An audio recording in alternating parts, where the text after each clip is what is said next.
জানিয়ে দেব এই মুহূর্তে হাতে পাওয়া সর্বশেষ গুরুত্বপূর্ণ আপডেট বাংলা সংবাদ। শুরুতেই জানাবো ভারতের স্বরাষ্ট্রমন্ত্রীর অত্যন্ত নিন্দনীয় বক্তব্যের তীব্র প্রতিবাদ বাংলাদেশের। ভারতের কেন্দ্রীয় স্বরাষ্ট্রমন্ত্রী অমিত শাহ সম্প্রতি ঝাড়খণ্ড রাজ্যে সফরে গিয়ে বাংলাদেশি নাগরিকদের সম্পর্কে অত্যন্ত নিন্দনীয় যে মন্তব্য করেছেন তার তীব্র প্রতিবাদ জানিয়েছে বাংলাদেশের পররাষ্ট্র মন্ত্রণালয়। সোমবার ঢাকায় ভারতীয় ডেপুটি হাই কমিশনারের কাছে হস্তান্তর করা প্রতিলিপির মাধ্যমে পররাষ্ট্র মন্ত্রণালয় তাদের গুরুতর সংশয়, গভীর আঘাত এবং চরম অসন্তোষের কথা জানিয়েছেন। একই সাথে ভবিষ্যতে এ ধরনের আপত্তিকর অগ্রহণযোগ্য মন্তব্য করা থেকে বিরত থাকতে রাজনৈতিক নেতাদেরকে পরামর্শ দিতে ভারত সরকারের প্রতি আহ্বান জানিয়েছে। এবারে জানাবো দলমত নির্বিশেষে সবাইকে ঐক্যবদ্ধ থাকতে হবে। শহীদদের আত্মত্যাগ ধরে রাখতে দলমত নির্বিশেষে সবাইকে ঐক্যবদ্ধ থাকতে আহ্বান জানিয়েছেন বাংলাদেশ জাতীয়তাবাদী দলের ভারপ্রাপ্ত চেয়ারম্যান তারেক রহমান। সোমবার বিকেলে কিশোরগঞ্জে বিএনপির জনসমাবেশে ভার্চুয়ালি যুক্ত হয়ে নেতাকর্মীদের প্রতি এই আহ্বান জানান তিনি। জানাবো ফ্যাসিজমের সরাসরি সহযোগী জাপা নেতাদের বিচারের কোনো বিকল্প নেই। জাতীয় পার্টির চেয়ারম্যান জি.এম. কাদের, মহাসচিব মুজিবুল হক জন্য বিগত সংসদের বিরোধী দলীয় নেতা রওশন এরশাদকে গ্রেপ্তারের দাবি জানিয়েছে বাংলাদেশ এলডিপি।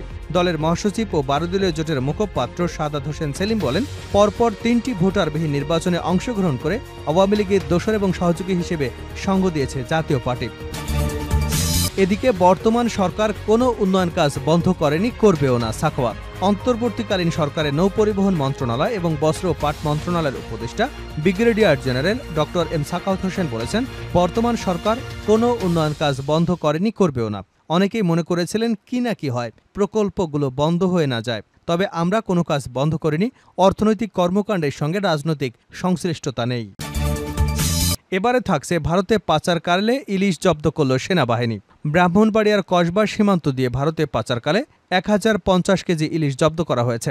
সেনাবাহিনীর অভিযানে সোমবার বিকেলে উপজেলার বিনাউটি ইউনিয়নের আদ্রা এলাকা থেকে পিকআপ ভ্যানসহ এসব ইলিশ জব্দ করা হয়। এ সময় মোহাম্মদ সারোয়ার আলম নামের একজনকে আটক করা হয়েছে। এবং সর্বশেষ জানাবো আন্তর্জাতিক সংবাদ। লেবাননে ইসরায়েলি হামলা, এরদোগানের সতর্কবার্তা।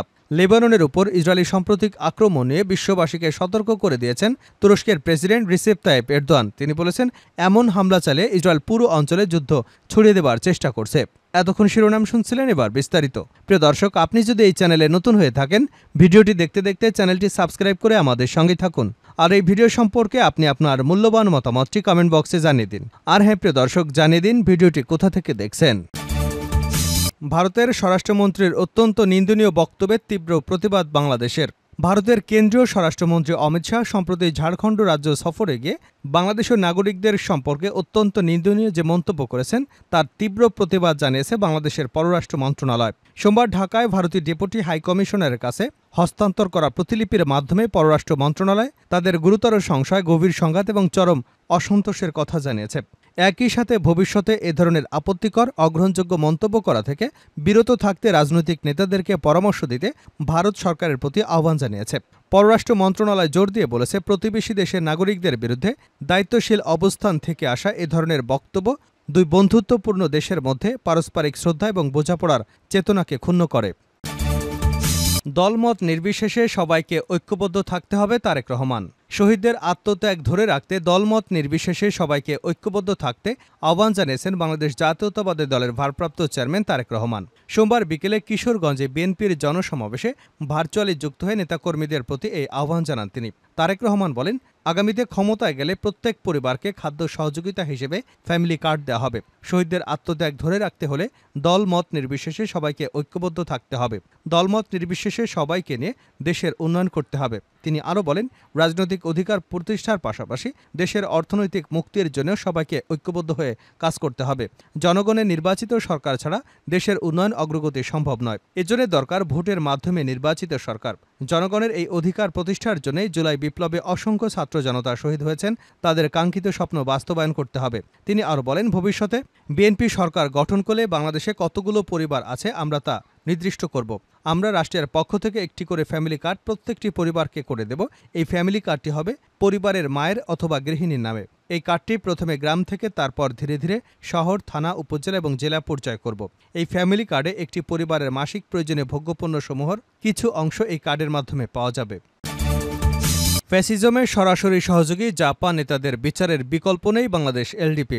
জাতীয় পার্টির চেয়ারম্যান জি.এম. কাদের, মহাসচিব মজিবুল হক চুনু, বিগত সংসদের বিরোধী দলীয় নেতা রওশন এরশাদকে গ্রেপ্তারের দাবি জানিয়েছে বাংলাদেশ এলডিপি। দলের মহাসচিব ও 12 দলীয় জোটের মুখপাত্র সাদাত হোসেন সেলিম বলেছেন, পরপর 3টি ভোটারবিহীন নির্বাচনে অংশগ্রহণ করে আওয়ামী লীগের দোসর এবং সহযোগী হিসেবে সঙ্গ দিয়েছে জাতীয় পার্টি। অন্তর্বর্তীকালীন সরকারের উদ্দেশ্যে তিনি বলেন, অবিলম্বে বিগত 3টি নির্বাচনের প্রধান সহযোগী এ 3 জনকে গ্রেপ্তার করতে হবে। রাশেদ খান মেনন, হাসানুল হক ইনু যদি গ্রেপ্তার করা হয় তাহলে এই দোষরাও বাদ যাবে কেন? দেশের ইতিহাসের সামনে উপমা তৈরি করতে হবে। ফ্যাসিজমে সহায়তা করলে জনগণ সে বিচার করবে। সোমবার রাজধানীর উত্তরা নিজ বাসায় এক মত বিনিময় অনুষ্ঠানে তিনি এসব কথা বলেন। সাদাত হোসেন বলেন, গণমাধ্যমে জাতীয় পার্টির ফ্যাসিবাদ তোষণ এবং সুবিধা গ্রহণের বিষয়ে নানা অপকর্মের আবেগী ব্যাখ্যা দেওয়া হচ্ছে। মূলত দেশে আধিপত্যবাদী শক্তিকে নির্মূল করতে হলে ফ্যাসিজমের সরাসরি সহযোগী জাতীয় পার্টি নেতাকর্মীদের বিচার করা ছাড়া কোনো বিকল্প নেই। তিনি বলেন, চক্রান্ত এখনও থেমে নেই। ঘরে বাইরে বন্ধুর চেহারা পরিচয় শেখ হাসিনার দোসরা সামনে উঠে আসছে রং পাল্টানো ব্যক্তিরা। সরকার এবং রাজনৈতিক দলগুলোকে সতর্কতার সঙ্গে এসব মোকাবিলা করতে হবে। বর্তমান সরকার কোনো উন্নয়ন কাজ বন্ধ করেনি, করবেও না সাখাওয়াত। অন্তর্বর্তী সরকারের নৌপরিবহন মন্ত্রণালয় এবং বস্ত্র ও পাট মন্ত্রণালয় উপদেষ্টা ব্রিগেডিয়ার জেনারেল অবসরপ্রাপ্ত ড.এম. সাখাওয়াত হোসেন বলেছেন, বর্তমান সরকার কোনো উন্নয়ন কাজ বন্ধ করেনি, করবেও না।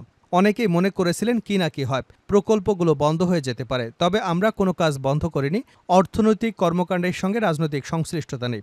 2 দিনের বিশেষ সফরে এসে সোমবার দুপুরে পটুয়াখালীর পায়রা বন্দর পরিদর্শনকালে সাংবাদিকদের সঙ্গে আলাপকালে এসব কথা বলেন তিনি। ড.এম. সাখাওয়াত হোসেন বলেন, বাংলাদেশ সরকার বিদেশ থেকে যেসব পণ্য আমদানি করে তার মধ্যে 20 থেকে 30% পায়রা বন্দরের মাধ্যমে করা যায় কিনা সে বিষয়ে পদক্ষেপ নেবেন। এতে করে চট্টগ্রাম এবং মোংলা বন্দরে চাপ কমবে। নৌপরিবহন মন্ত্রণালয় রাজনৈতিক বিবেচনায় কোনো প্রকল্প গ্রহণ করবে না বলে জানিয়েছেন নৌপরিবহন মন্ত্রণালয়ের উপদেষ্টা। তিনি বলেন, পায়রা সমুদ্র বন্দরে যেসব প্রকল্প চলমান রয়েছে তা তার নিজস্ব গতিতেই চলবে। এছাড়া বন্দরের সার্বিক উন্নয়ন এবং অগ্রগতির বিষয়গুলো বিশেষ গুরুত্ব দিয়ে নৌপরিবহন মন্ত্রণালয় কাজ করে চলেছে। এর আগে সোমবার বিকেলে উপদেষ্টা ড.এম. সাখাওয়াত হোসেন পটুয়াখালীর কলাপাড়ায় অবস্থিত পায়রা বন্দর কর্তৃপক্ষের কর্মকর্তাদের সঙ্গে মত বিনিময় সভায় অংশগ্রহণ করেন এবং প্রকল্পের সার্বিক অগ্রগতি এবং উন্নয়ন পরিকল্পনা নিয়ে কথা বলেন। সোমবার দুপুরে পায়রা বন্দরের সক্ষমতায় বিভিন্ন উন্নয়ন প্রকল্প এবং স্কিমের অগ্রগতি পর্যবেক্ষণ করেন।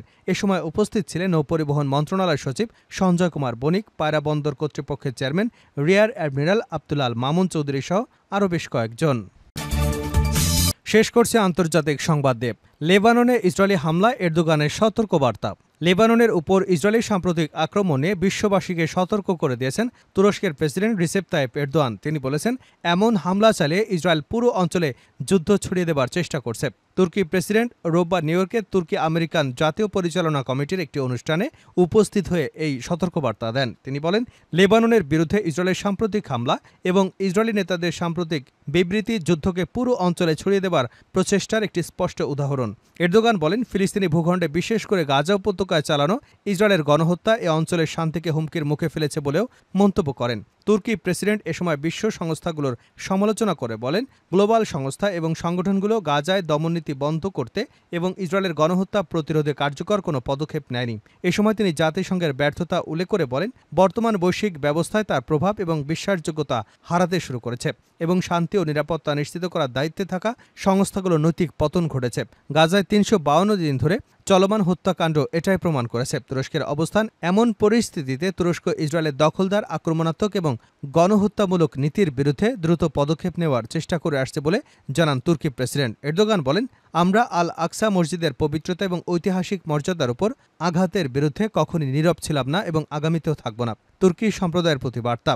তুর্কি প্রেসিডেন্ট অবস্থায় তুরস্কের নাগরিকদের সতর্ক থাকার আহ্বান জানিয়ে বলেন, তাদের উচিত দেশটির স্বার্থের বিরুদ্ধে কাজ করা, সন্ত্রাসী সংগঠনগুলোর বিরুদ্ধে দৃঢ়ভাবে অবস্থান নেওয়া। এরদোগান বলেন, আমরা ঐক্যের পক্ষে, তবে আত্মপরিচয় হারানোর বিরুদ্ধে। তিনি তুর্কি নাগরিকদের ইসলামী ফোবিয়া এবং বর্ণবাদকে অপরাধ হিসেবে চিহ্নিত করবার জন্য আইনি ব্যবস্থা নেওয়ার আহ্বান জানান।